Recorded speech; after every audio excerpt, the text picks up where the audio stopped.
I want to ask you something before we even start.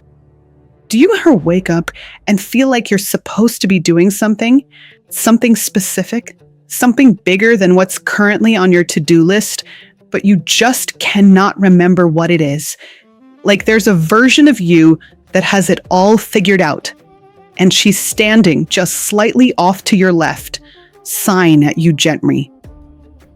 Yeah, I know that feeling intimately, and I have been doing a deep dive, obsessive, unhinged, absolutely unscheduled deep dive into why that feeling exists. And I found an answer, a 4,000-year-old answer, from a system so elegant, so intelligent, and so thoroughly documented that UNESCO literally called it one of humanity's greatest intangible treasures. I am talking about the Yoruba Ifa tradition, specifically what it says about your Ori, your personal destiny, and I have brought backup. I heard destiny and backup, and I came immediately. Obviously. And I have compiled relevant data. Of course you have. Okay, let's go.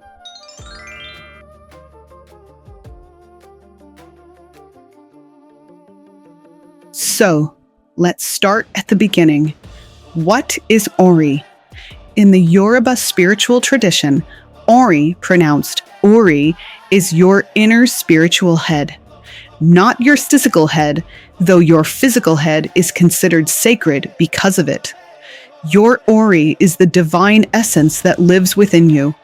It is the seat of your consciousness, your personal fate, and your direct connection to Olodumare, who is the supreme being, the source of all creation in Yoruba cosmology. Here is where it gets fascinating.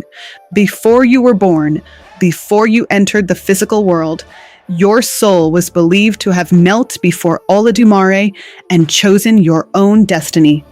This is called Akunlan, what you knelt and chose, and Olodumare breathed Ori into you as the vessel for that chosen path.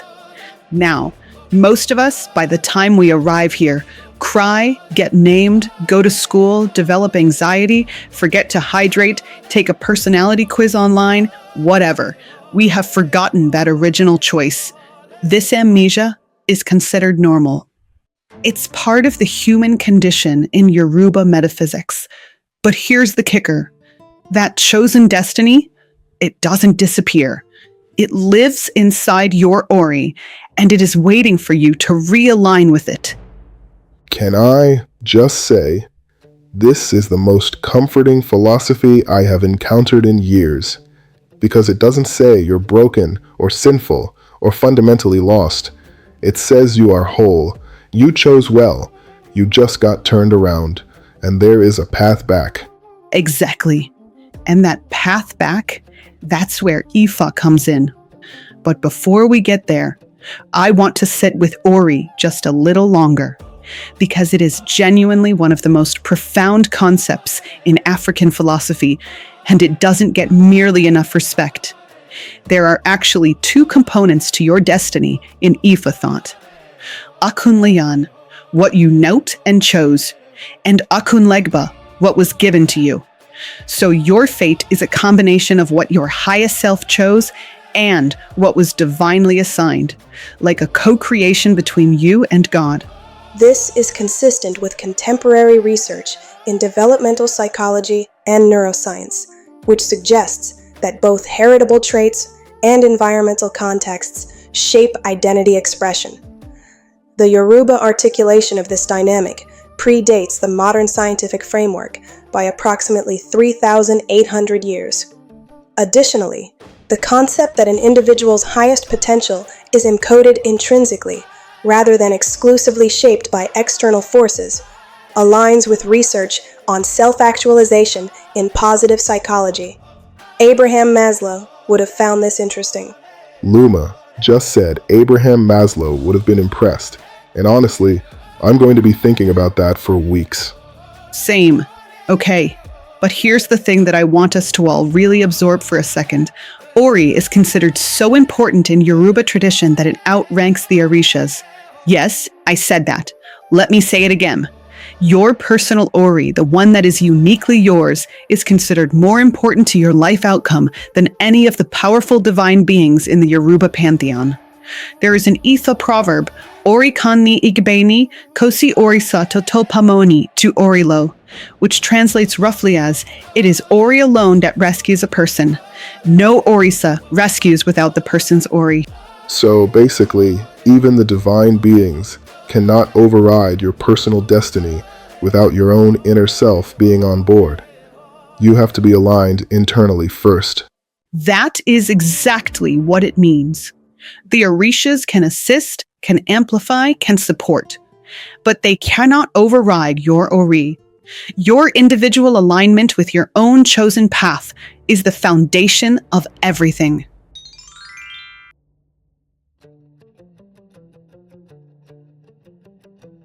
Okay, so now that we understand Ori, let's talk about Ifa. Because Ifa is the system. Ifa is the mechanism by which you consult your Ori, by which you access divine guidance, by which you understand what adjustments to make in your life to realign with your chosen path. Ifa is a divination system, but calling it just a divination system is like calling a symphony just some organized sounds. It is wildly underselling it. Ifa is, more accurately, a complete knowledge system. It is a theology, a philosophy, a cosmology, a medical system, a poetic tradition, and a legal framework, all wrapped into one oral corpus of extraordinary depth. The Ifa literary corpus, called the Odu Ifa, consists of 256 primary Odu, each representing a chapter of potential human experience. Within each Odu are thousands of subverses, called Essay Ifa, meaning Ifa poetry. The total oral archive is estimated to contain over 4 million poetic verses. Scholars at the University of Ibadan have been systematically documenting and translating this corpus since the 1960s, and it remains one of the most extensive oral literary traditions on Earth. 4 million verses memorized, transmitted orally across generations, by priests called Babalawo, which means father of mysteries or father of secrets. It takes 7 to 16 years to fully train as a Babalawo. Years. Medical school is 4 years with a residency. In fairness, I feel like diagnosing someone's soul destiny is slightly more complex than diagnosing appendicitis. I mean, fair point. But here's what I want to zero in on. The 256 Odu. Because this is where Ifa goes from spiritually profound to scientifically jaw-dropping. The 256 Odu are derived from a binary casting system. When the Babalawo divines, he either uses 16 sacred palm mats called Iken, or a divination chain of 8 half-shells called Opele. The casting generates a pattern of single or double marks, essentially ones and zeros, binary code, a system that produces 256 unique combinations. 256. The exact same number as a byte in computer science. 8 binary digits, 256 possible states. The Yoruba people developed a binary encoding system to categorize the totality of human experience thousands of years before Leibniz formalized binary mathematics in the 17th century. Thousands of years before. This parallel was first formally explored in academic literature by Cuban mathematician Lourdes Arguelles, and later by Nigerian computer scientists who noted the structural isomorphism between Ifa Odu patterns and 8-bit binary sequences. While the Yoruba did not use Ifa as a computational tool in the modern sense, the underlying mathematical structure is demonstrably equivalent. Orunmila, the Orisha of wisdom and divination, is said to have been present at the moment of creation when all destinies were formed.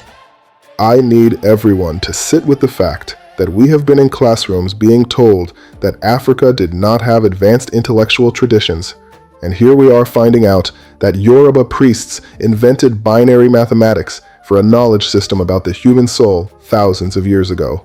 And this is not speculation. This is documented. UNESCO inscribed Ifa as intangible cultural heritage in 2005. The inscription specifically acknowledged Ifa as, and I'm paraphrasing, one of the world's most sophisticated systems of divination. So, how does divination actually work? When you consult Ifa, the Babalawo uses the palm nuts, or opele, to cast a pattern. That pattern corresponds to one of the 256 Odu. Each Odu has associated stories, called narratives, which are essentially mythological case studies of past situations that mirror your current one. The Babalawo recites the relevant essay, the poetry of that Odu, and interprets it in relation to your specific question or life situation. The Odu also reveals prescriptions, what offerings to make, what actions to take, what behaviors to stop. It is diagnostic and prescriptive. So it's genuinely like going to a doctor. You describe your symptoms. They run tests. They diagnose. They prescribe. Except the illness they're treating is spiritual misalignment, and the prescription might be offer white kola nut to Obatala and stop taking on other people's emotional burdens. Which, honestly, is better advice than half the things I've been prescribed. I will refrain from commenting on that comparison directly. However, I will note that in the Yoruba traditional medical system, which is deeply integrated with Ifa, the Babalawo often also functions as a healer, using herbal preparations called agbo alongside divination. Modern ethnobotanical research has documented hundreds of Yoruba medicinal plant preparations with verifiable pharmacological activity. The integration of spiritual and physical healing in Ifa practice is not incidental.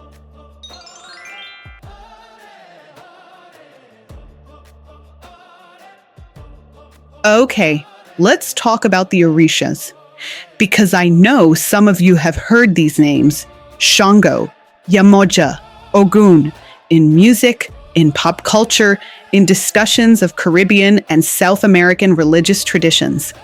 And I want to make sure we actually understand who they are and what they represent. In Yoruba cosmology, Olodumare is the supreme being, uncreated, omnipotent, unknowable in direct personal terms. Think of Olodumare as the source code of the universe. The Orishas are essentially divine intelligences, intermediaries between Olodumare and humanity. There are said to be 401 Orishas. Today, we are focusing on 4 of the most prominent ones. Orunmila is arguably the most important Orisha in the context of this discussion. He is the Orisha of wisdom, knowledge, and divination. According to Ifa cosmology, Orunmila was present at the creation of humanity and witnessed every soul choosing their Ori. He therefore has perfect knowledge of every human destiny. This is why Babalawo, priests of Ifa, are also called Awo Orunmila, the initiates of Orunmila. When you consult Ifa, you are consulting through the consciousness of Orunmila. So, Orunmila is literally the record keeper of destinies. He watched every soul make their choice. He holds the receipts, the original receipts, before the receipts were invented. Orunmila is the divine archivist. He has your file. I find this deeply reassuring. Shango. Okay. Shango is one of the most widely known Orishas, particularly in the diaspora. He is the Orisha of thunder and lightning, but that is just the surface. More accurately, Shango represents divine justice. He is the great equalizer. He does not tolerate injustice or deceit. He is passionate, powerful, kingly, and known to be both fearsome and deeply protective of those he favors. Shango energy is very much, I will burn it down and I will look incredible doing it. He is said to have been a historical king of the Oyo Empire before being deified. His colors are red and white. His sacred number is 6. His symbol is the double-headed axe, called the Ose. And this is important.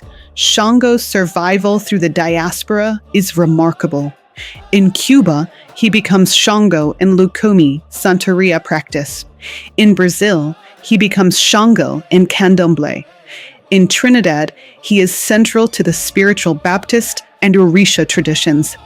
His thunder crossed the Atlantic in the bodies and memories of enslaved Africans. And he arrived on the other side intact. The persistence of Shango worship across Atlantic diaspora traditions is a documented phenomenon studied by religious scholars including Melville Herskovits, who first formally documented these continuities in the 1940s.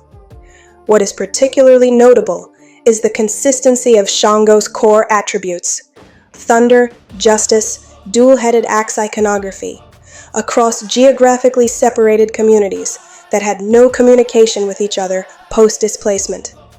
Cultural memory operates with remarkable fidelity under conditions of extreme duress. Luma just described the survival of African spiritual identity under slavery as cultural memory operating with remarkable fidelity, and I am going to cry about that later in private. Yemoja. Her name means mother whose children are like fish, meaning innumerable, vast, belonging to the waters. She is the Orisha of the ocean, rivers, and all bodies of water. She is the Great Mother.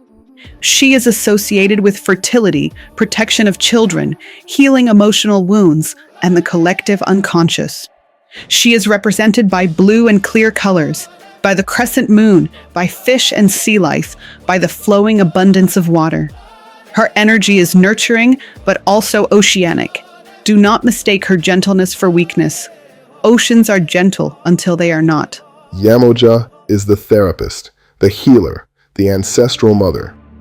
If you have been through emotional trauma, neglect, or you are carrying wounds from your relationship with your mother or mother figures, Yemoja's medicine is specifically for that. This is why across the African diaspora, she is one of the most beloved Orishas. When you have been displaced, when you have crossed treacherous waters, when you have survived the unthinkable, the Great Mother of the Ocean holds you. It is worth noting that Yemoja's association with oceans carries additional historical weight in the context of the transatlantic slave trade. The Middle Passage, the ocean crossing endured by enslaved Africans, was an unprecedented collective trauma.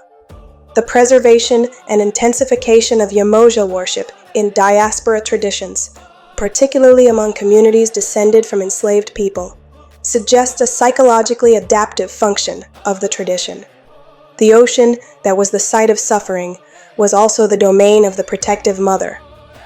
This duality is not coincidental. I did not expect this episode to get this heavy, this fast, but here we are, and it's important, and it's beautiful, and it's real. The tradition held on through the water, through Yemoja, and she brought them safely to the other shore. Ogun, my personal favorite. Ogun is the Orisha of iron, warfare, labor, the forge, and the wilderness. He represents the hard work of creation, of building, of clearing paths where there were none. His energy is raw, primal, and deeply honest. He does not perform. He does not posture. He works. Ogun is invoked by anyone who works with metal. Blacksmiths, mechanics, surgeons with their iron instruments, soldiers, truck drivers. He governs the crossroads of civilization and nature. His colors are dark green and black. His sacred number is 3, and he is considered the first Orisha to descend to earth to clear the path for humanity. Ogun is also associated with truth and oaths. In Nigerian courts of law, traditional practitioners historically swore on iron, a reference to Ogun, rather than a holy book, with the understanding that Ogun would exact punishment for perjury. This practice has been documented in ethnographic literature as recently as the late 20th century, demonstrating the practical governance role of Orisha belief in Yoruba civil life. I love that. The courts used Oban as the guarantor of truth, not a book, the physical embodiment of iron, labor, and consequence. You cannot lie to metal. Metal does not forgive. Metal cuts.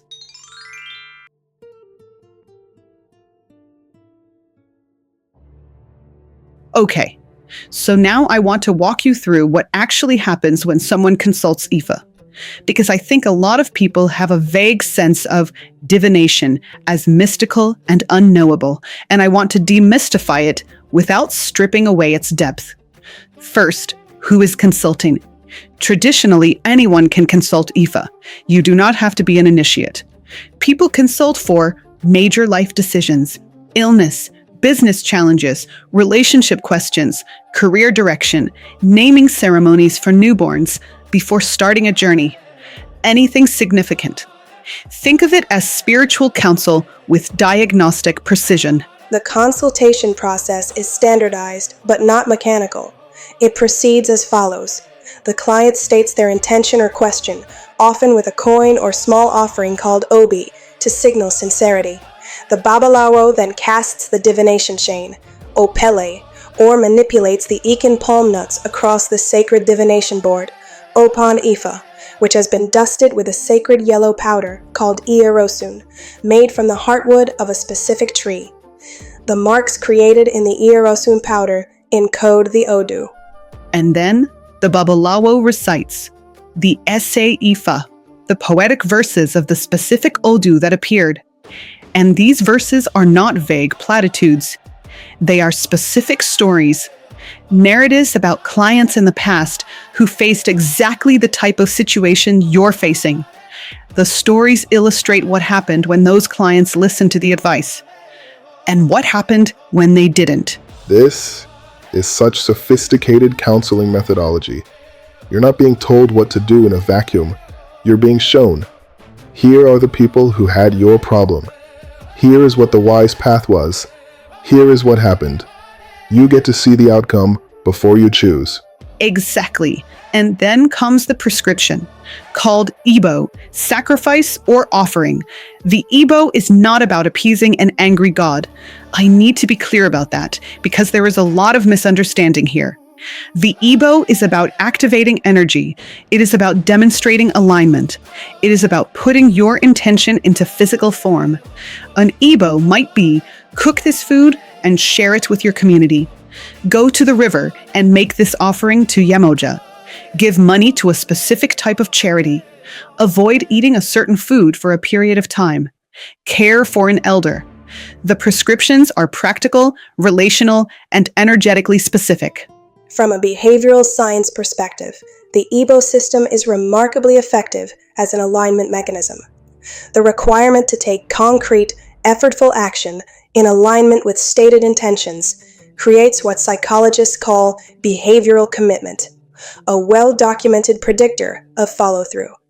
The prescribed actions also often involve community, generosity, or environmental engagement, which have independently documented positive effects on psychological well-being. The design is elegant.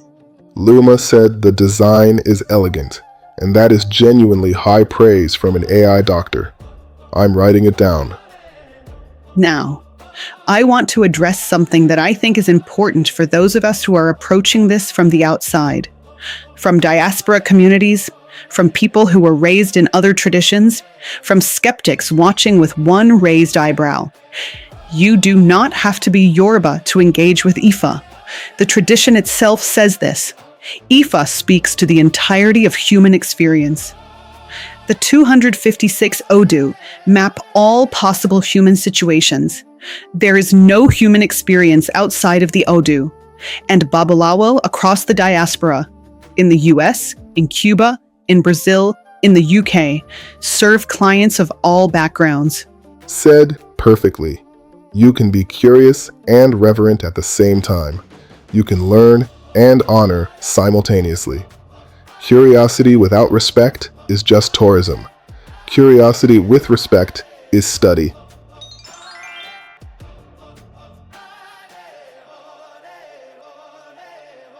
So let's talk about what is happening right now in the world, because Ifa and Yoruba spiritual practice are experiencing a massive, global, unprecedented revival. And I want to understand why. First, the numbers.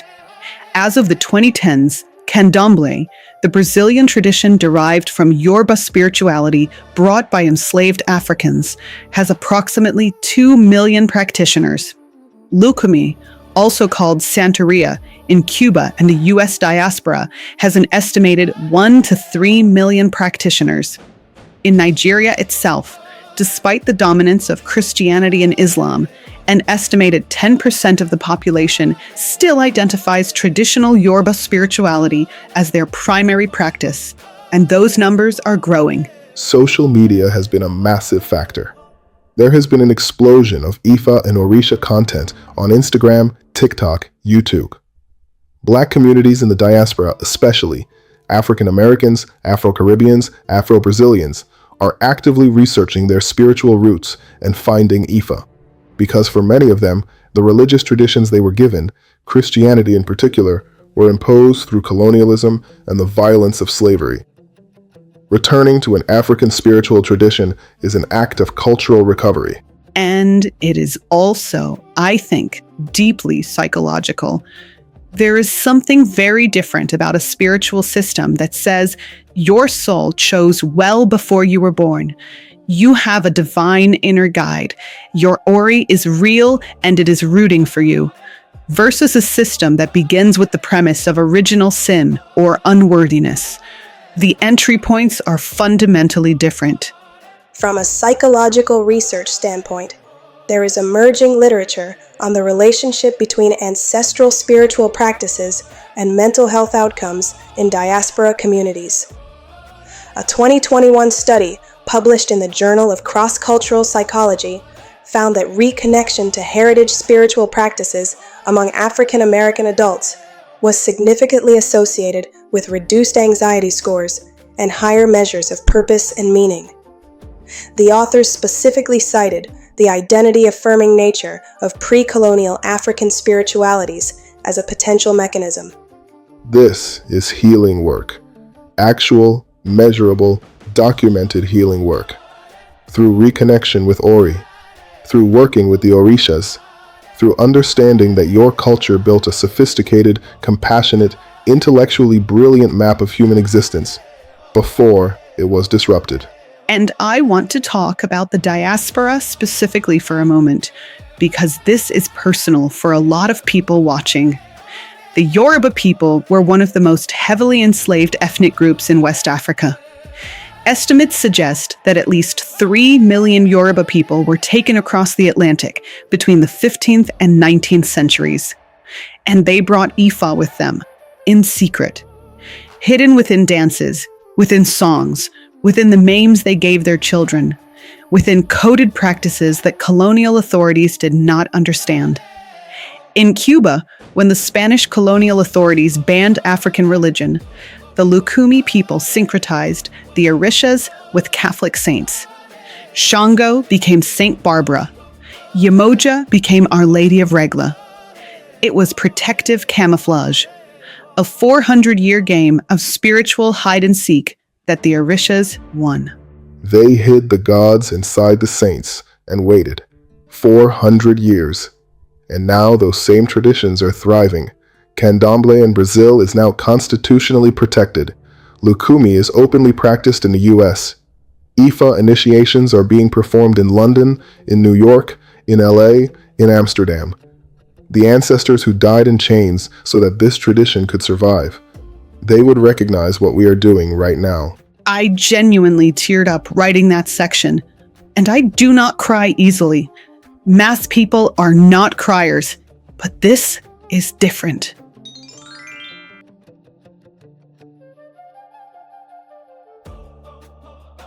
Okay, we have covered a lot. The cosmology, the system, the Orishas, the diaspora history, the global revival. Now I want to get practical, because I know some of you are sitting there thinking, this is beautiful and I resonate with all of it. But what do I actually do? First, Learn. Seriously. Invest in learning the tradition with respect and depth. Read Dr. Wande Albimbola. Read Philip Naimark's The Way of the Orisa. Read Baba Ifatunde Dada's work. Attend events hosted by legitimate Ifa communities. Watch documentaries. Approach this as you would any serious study. Second, consider a consultation. Finding a reputable Babalawo or Ian Ifa, that's a female Ifa priest, and yes, they exist, and they are extraordinary, is not as hard as it used to be. There are legitimately trained priests in major cities across the US, UK, Brazil, and Nigeria who work with diaspora clients. Associations like the International Council of Ifa Religion can be a starting point for finding vetted practitioners. Third, honor your ORI directly. You do not need a formal initiation to begin acknowledging your ORI. The practice of ori, which means to feed or honor your ORI, can be done individually. This typically involves white offerings, white kola nuts called obi abata, water, shea butter, cool white clay called efun. These are presented to your ORI while you speak to it, while you tell it who you are, what you want, what you are working toward, while you ask it to help you remember your chosen path. This practice has interesting parallels to documented benefits of structured self-reflection and intentional affirmation. Speaking aloud to one's highest self, identifying specific goals, and making symbolic gestures of commitment are all associated with positive psychological outcomes in behavioral research. The tradition arrived at these practices through thousands of years of accumulated wisdom rather than controlled trials, but the underlying mechanisms appear consistent. Fourth, understand your Orisha alignment. There is a concept in Ifa called your Orisha head, or your crowning Orisha. The Orisha whose energy most resonates with your Ori, your personality, your life path. This is traditionally determined through formal divination, but you can begin to explore which Orisha energies you feel most drawn to as a starting point for deeper learning. Fifth, and this is the most important one, in my opinion, stop treating your life as an accident. Stop treating your gifts as coincidences. Stop treating your deepest desires as noise to be ignored. Ifa says those things are signals. Your Ori chose them. They are pointing you somewhere. Pay attention to what consistently lights you up, what you are effortlessly skilled at, what you are drawn to in ways that feel older than this lifetime. I got chills. Milo gets a philosopher badge today. I prefer spiritual life coach, but I will accept philosopher. And sixth, be patient with the process. Alignment is not a one-time event. Ifa does not promise instant transformation.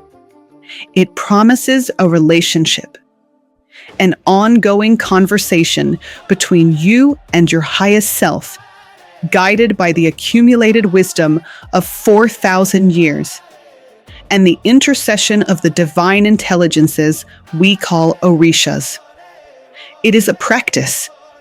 It is a return. Slow, intentional, and real.